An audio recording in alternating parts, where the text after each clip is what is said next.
See how that just falls off the bone? That is money right there. Number 20, 24. Unlike some of the other shows that they've taken shots at, Trey Parker and Matt Stone have praised 24, especially its 5th season. As binge-worthy and nail-biting as the Emmy-winning drama can be, it's not without tropes that are beyond parody. When Hillary Clinton becomes a target, Cartman channels Jack Bauer. The creators observes that even when Jack isn't under intense circumstances, he's always out of breath and whispering loudly. If I wasn't serious, would I be talking like this? Like what? Whispering, but whispering really loudly for dramatic effect. Oh, jeez. The episode also pokes fun at the show's formula, which usually involves Jack torturing somebody until they cough up an answer and an authority figure saying they're in charge until somebody else declares otherwise. Excuse me, who's in charge here? I am. Yeah, well, not anymore, you're not. The 24 crew nonetheless loved the episode, sending them a suitcase nuke prop as a sign of goodwill. Number 19, Fat Albert and the Cosby Kids. What the hell is going on in this cartoon? Long before its creator fell into infamy, it was hard to imagine Fat Albert as anything other than wholesome fun. Feeling that Terrence and Philip are a bad influence, Sharon encourages Stan to instead watch Fat Abbott, an obvious send-up of Bill Cosby's creation. Here, Stanley, you watch nice cartoons like Fat Abbott. Aw. Stan and Kyle are disappointed until Fat Abbott opens his mouth, talking more like somebody on The Wire than the Cosby Kids. Turns out that Abbott and his friends aren't as innocent as Sharon remembers. Fat Albert tackled its fair share of serious issues, but seeing Abbott ask a young girl how she got a black eye will warp your fragile little mind. Bill Cosby himself makes a profane appearance, which almost feels like a foreshadowing of things to come. Number 18, My Super Sweet 16.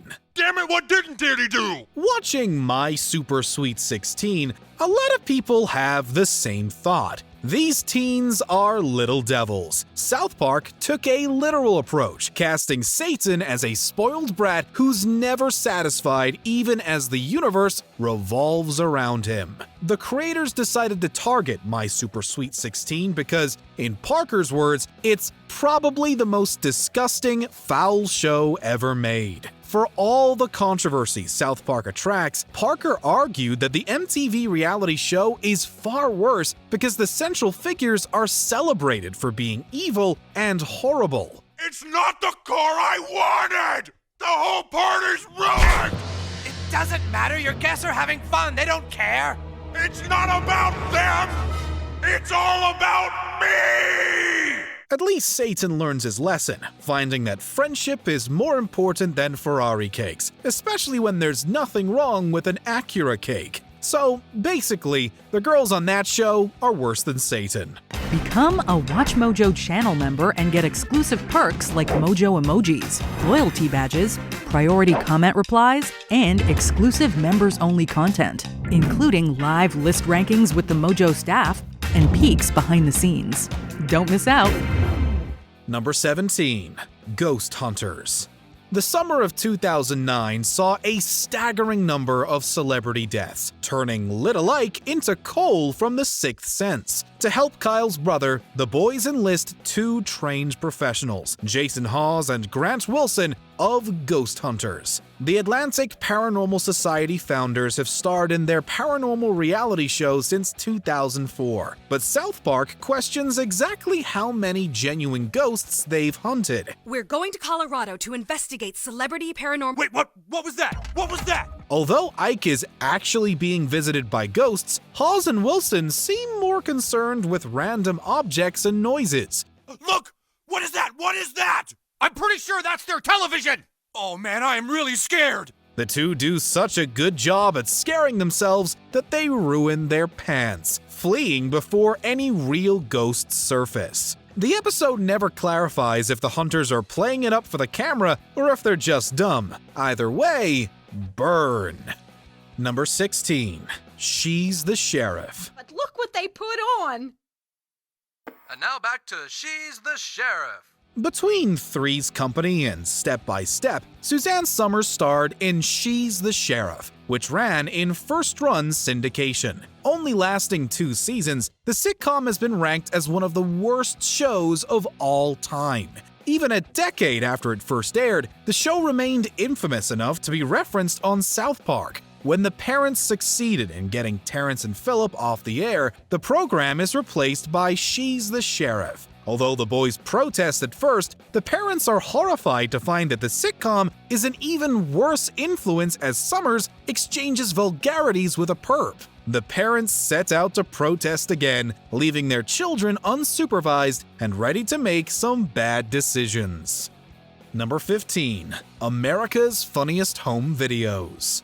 We're starting to get the sense that Stone and Parker aren't the biggest fans of TGIF stars. The Season 1 finale not only mocks Bob Saget's iconic Full House role, but also his stint as the host of America's Funniest Home Videos. In the South Park universe, the funniest is replaced with stupidest. The boys aren't impressed with the host's cheesy jokes, and the audience seems equally unimpressed until they inexplicably burst out laughing. Knock, knock. Bob. Bob Saget. This guy sucks! Yeah! Most of the videos submitted aren't that funny either, with Saget's observations adding little. Honestly though, watching Kenny get run over by a train is made even more disturbingly hilarious by Saget's corny commentary while the audience cracks up over his ghastly demise. America, this is you. Now that's what I call a joyride. Number 14. Whale Wars.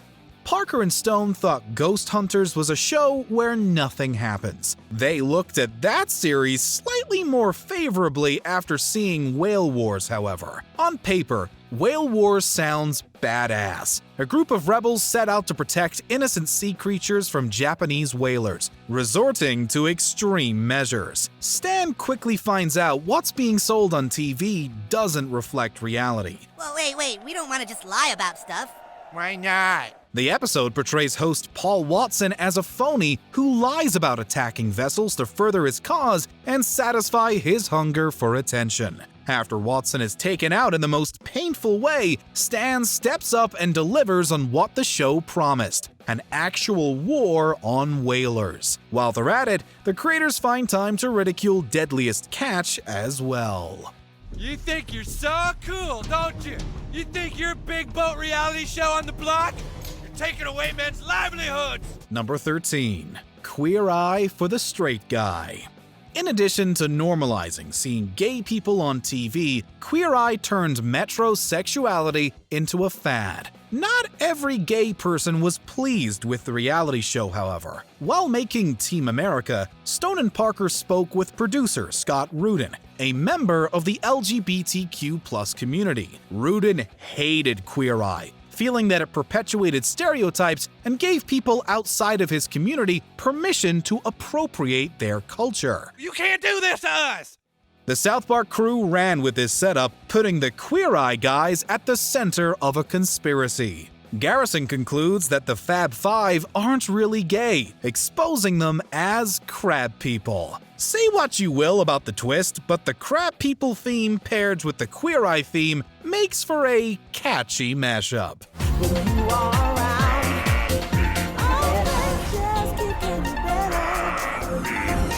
Number 12. Dog the Bounty Hunter.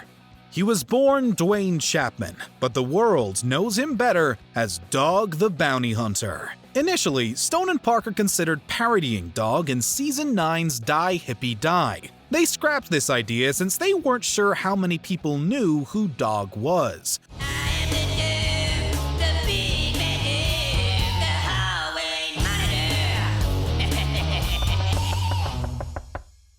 Hey, kid, get out of there.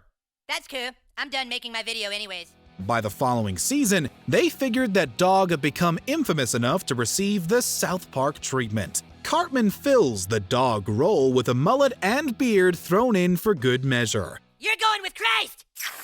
Without straying too far from his usual authorita-obsessed self, Cartman mimics Dog's look, expressions, and theme song. He even assembles a crew with one member, Beth, resembling the real dog's wife, who has since sadly passed away. Number 11. Crossing over with John Edward. Ladies and gentlemen, John Edward. South Park has roasted numerous celebrities worth of being deemed the worst of the worst. While they considered giving the honor to Rob Schneider, they settled on crossing over host John Edward. Although some believe that Edward is a legitimate medium, the South Park crew thinks he's a pretentious fraud giving people false hope and making money off their grief with cheap tricks, all while proclaiming himself as a link between worlds. Maybe it is for real. Right, but it's not. It's a trick you do, and I need you to just let my friend Kyle know that so he can go on with his life. As far as Parker is concerned, John Edward will burn in hell. The episode breaks down Edward's cold reading techniques as Stan repeatedly compares him to a hygienic product. It turns out that Stan isn't the only one who's caught on to Edward, as aliens arrive to award him a special crown. Number 10. I Shouldn't Be Alive. Kyle! 4 young boys in Colorado are on a trip from hell. Ah! I can't take it! Somebody help us! If you felt that survival shows and docuseries tend to get a little overdramatic or lean too heavily into their intense subject matter, you probably got a kick out of I Should Have Never Gone Ziplining. In this episode, the boys go on a ziplining trip, or as the show puts it, a trip from hell. Inside Kyle's mouth, the muscles contract to force a smile, even though in his brain, Kyle is thinking, dude, you. While it seems like the episode is mocking Animal Planet's I Shouldn't Be Alive, it's all in good fun, really. And they even got the show's narrator, Eric Myers, to act as narrator for this episode. Kenny McCormick has died of boredom. Oh my god, they killed Kenny. Whether you love or can't stand reality shows or overly serious documentary shows, this episode is a must-watch. Number 9. Jersey Shore. The new neighbors that moved in next to Stan's house. Me and Ike saw the mom get a parking ticket, and she called the parking cop Muff Cabbage. Muff Cabbage? A new family moved in. Where are they from? She said they're from New Jersey. New Jersey? Now this was more mocking and criticism. It's a Jersey thing shows Kyle slowly coming to accept his New Jersey roots, going through transitions similar to that of a werewolf. In addition to poking fun at New Jersey folks and celebrities, the show went for some of the Jersey Shore cast, most notably Nicole Polizzi, aka Snooki. What is it? It's called a snooki. It's very famous. That thing is famous? Why? I don't know! Surprisingly, the cast of Jersey Shore actually loved the episode, even going so far as to post and laugh about it on social media. All right, Mr. Situation, we'll try this again. Why are you people doing this? But I told you, it's just a Jersey thing. Even Teresa Giudice of The Real Housewives of New Jersey said she was honored to be mocked by them. Number 8. WWE. You cheated and took my belt from me, and now I can't hardly get work wrestling. You took my girl, and you took my job. He took his job! After seeing a WWE event, the boys sign up for wrestling at their school only to find out it wasn't anything they had hoped for. Frustrated, they form their own pro wrestling organization. And this is where the show starts making fun of the pro wrestling aspect of WWE. Most of the matches are nothing more than talking trash to each other over ridiculous and petty things. And if there's any fighting to be had, they're just smacking chairs against each other. What do I do? Juggernaut is my long-lost brother, and yet Congo saved my life in Nam. It's El Pollo Loco! Of course, wrestling fans know there's more to the shows than just that. But can you blame South Park for its violent Shakespeare take? Oh, what a perfect night for fighting. Lo, the moon sets upon the tips of the trees, and I, the man known as the Rad Russian, start to stir with the excitement of violence.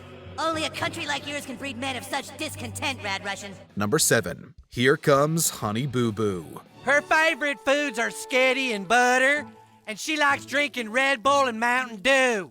I'm only 6 and I've already had 3 heart attacks, girlfriend. For a time, it seemed like TLC and other networks only wanted to make shows that focused on outrageous people and unhealthy lifestyles, and that's what Raising the Bar centers on.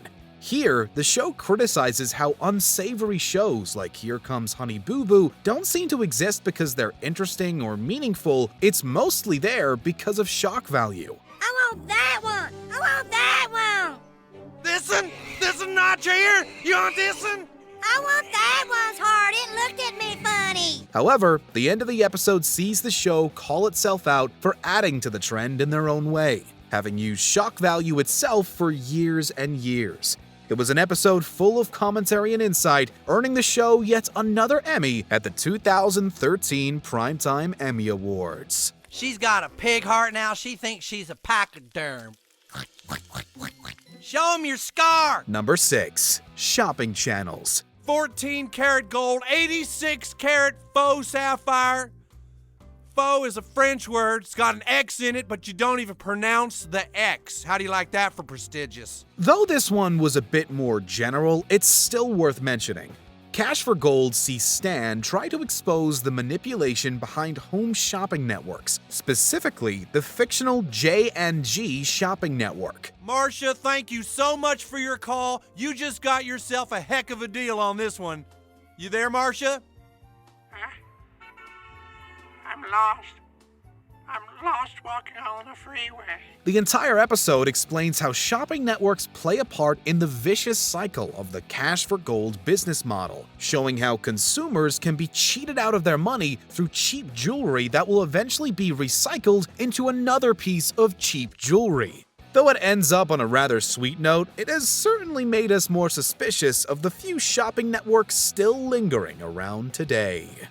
Number 5. Nanny 911, Super Nanny, and the Dog Whisperer. This child's behavior is totally unacceptable. But there's no child too tough for Super Nanny. In just 3 days' time, you're going to see a new Eric Cartman. Cartman is such an unruly child that it seems impossible for anyone to gain control over him.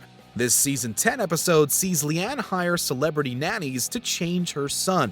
The show immediately does away with Nanny 911 and Super Nanny as both Stella Reed and Joe Frost fail to get their methods to work on Cartman. And so, Leanne is left with one last reality show star, Caesar Milan from The Dog Whisperer. You can stop talking behind my back. I'm right here, fruitcake.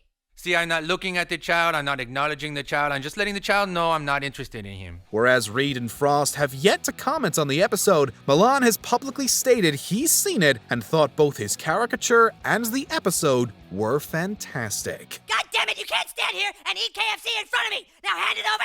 You can't do that to me! God damn it! Number 4. The Food Network. Randy, do not watch that no-no channel. I'm not staying up to do that, Sharon, jeez. If you've watched any show on the Food Network, you're probably aware of the sometimes suggestive nature of their programs. South Park certainly noticed, as evidenced by the Cream Fraiche episode. See, Randy seems to get turned on by the sight of pouring sauces over food, and it doesn't help when personalities like Guy Fieri are remarking so much on meat juices. See how that just falls off the bone? That is money right there. In addition to the questionably erotic terminology used by Food Network hosts, it also pokes fun at several of the network's stars, including Gordon Ramsay, Jamie Oliver, Bobby Flay, Giada De Laurentiis, and several others. Surprisingly, Ramsay has seen the episode himself and expressed his enjoyment of the show on Twitter. Cream Fraiche, cafeteria Fraiche, la la la la la Fraiche. Number 3. Game of Thrones. You can't change his mind, Sir Cow. Sony people don't think with logic. He betrayed us. And now we must out Game of Thrones him by making powerful alliances. Anyone who has heard of Game of Thrones knows about the show's notoriously slow burn and tendency to kill off characters without a moment's notice. While simultaneously showing their love for the show through plot parallels and references, Trey Parker and Matt Stone adapted their own version of the Red Wedding arc. You're gonna have to walk slower than that. You've got a while. We can walk really slow, look.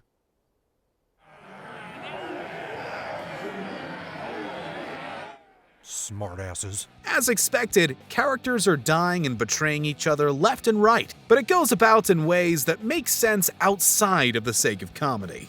It also uses the violence and conflict to commentate on the absurd nature of console wars in the video game community.